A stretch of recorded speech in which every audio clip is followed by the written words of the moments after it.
Friends, இந்த தக்காளி சாதம் நான் பாருங்களேன், காலையில சுட சுட இட்லி, தோசை, பூரி, பரோட்டா கூட ஊற்றி சாப்பிடும்போது இதோட டேஸ்ட் அந்த அளவுக்கு நல்லா சூப்பராக இருக்கும். நான் இன்னைக்கு இட்லியோட தான் சாப்பிட போகிறேன். இதோட டேஸ்ட் அந்த அளவுக்கு நல்லா சூப்பராக இருக்கும். இட்லி அது மாதிரி வச்சுட்டு இந்த தக்காளி சாதனாவை இந்த மாதிரி சேர்த்து கொடுத்துக்கோங்க.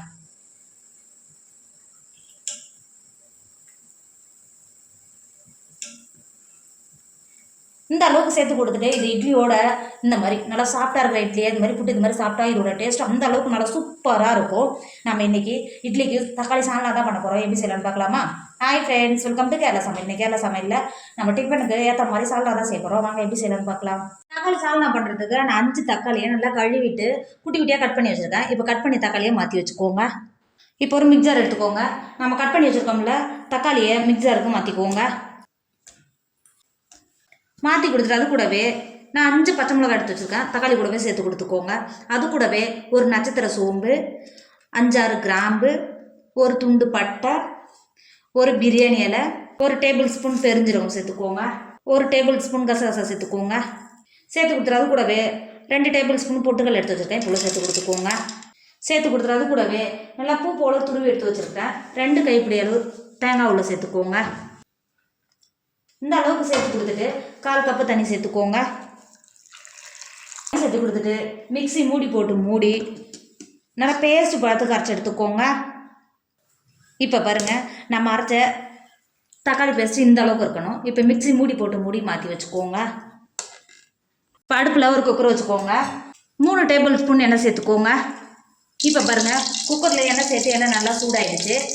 1 டேபிள் ஸ்பூன் பெருஞ்சீரகம் சேர்த்துக்கோங்க. பெருஞ்சீரகம் சேர்த்து பெருஞ்சீரகம் நல்லா பொரிஞ்சு வந்துருச்சு. 3 பெரிய சைஸ் வெங்காயத்தை பொடியாக கட் பண்ணி வச்சுருக்கேன். இப்போ சேர்த்து கொடுத்துக்கோங்க. வெங்காயத்தை சேர்த்து கொடுத்துட்டு அது கூடவே 2 டேபிள் ஸ்பூன் இஞ்சி பூண்டு பேஸ்ட்டு சேர்த்துக்கோங்க.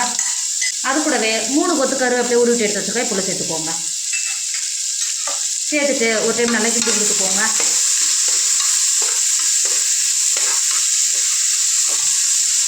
இந்த அளவுக்கு நல்லா கிண்டி கொடுத்துட்டு ஒரு 10 நிமிஷத்துக்கு நல்லா வதக்கிக்கோங்க.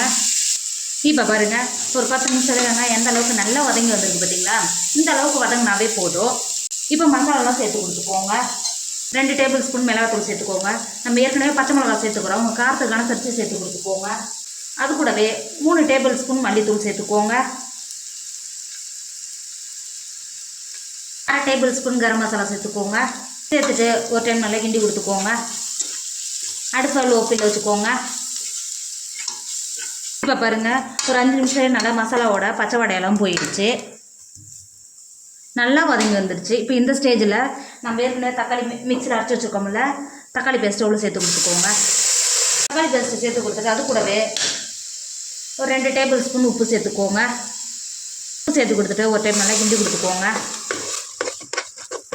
இந்த அளவுக்கு நல்லா கிண்டி கொடுத்துட்டு ஒரு 10 நிமிஷத்துக்கு மசாலாவை நல்லா கொதிக்க விடுங்க. இப்போ பாருங்கள், மசாலா சேர்த்து ஒரு 10 நிமிஷம் ஆகிடுச்சு. அந்த அளவுக்கு நல்லா கொதிக்க ஆரம்பிச்சிச்சு பார்த்தீங்களா? இப்போ இந்த ஸ்டேஜில் ஒரு கைப்பிடி அளவு நல்லா புதினாவை கழுவிட்டு தண்ணியை வடிகட்டி எடுத்து வச்சுருக்கேன். இப்போ உள்ள சேர்த்து கொடுத்துக்கோங்க. சேர்த்துட்டு மசாலாவோட நல்லா கிண்டி கொடுத்துக்கோங்க. இந்த அளவுக்கு நல்லா கிண்டி கொடுத்துட்டு உங்களுக்கு சாலாவுக்கு எந்த அளவுக்கு தண்ணி தேவையோ தண்ணி சேர்த்து கொடுத்துக்கோங்க. 1 லிட்டர் தண்ணி சேர்த்து கொடுத்துக்கோங்க. சேர்த்துட்டு ஒரு டைம் நல்லா கிண்டி கொடுத்துக்கோங்க. இந்த அளவுக்கு நல்லா கிண்டி கொடுத்துட்டு இந்த ஸ்டேஜில் உப்பெல்லாம் கரெக்டாக இருக்கான்னு செக் பண்ணிக்கோங்க. செக் பண்ணிவிட்டு உப்பு கம்மியாக இருக்கா சேர்த்து கொடுத்துக்கோங்க. சேர்த்து கொடுத்துட்டு குக்கர் மூடி போட்டு மூடி லோ ஃப்ளேமில் 2 விசில் விட்டு எடுத்துக்கோங்க. இப்போ பாருங்கள், 2 விசில் வச்சு ஏரெல்லாம் ரிலீஸ் ஆகிடுச்சு. இப்போ குக்கர் ஓப்பன் பண்ணும்போது அந்த அளவுக்கு நல்லா கம்மன்னு வீடே வாசனை இருக்கும். அந்த அளவுக்கு நல்லா சூப்பராக இருக்கும். இது நீங்கள் இந்த சால்னாவை தோசை, இட்லி, பூரி, பரோட்டா, இடியாப்பம் இது கூட வச்சு சாப்பிடும்போது இதோட டேஸ்ட் அந்த அளவுக்கு நல்லா சூப்பராக இருக்கும். பிரேக்ஃபாஸ்ட்டுக்கு இந்த மாதிரி தக்காளி சால்னா செஞ்சு பாருங்கள். அவங்க விரும்பி சாப்பிடுவாங்க. டேஸ்ட்டும் அந்த அளவுக்கு நல்லா சூப்பராக இருக்கும்.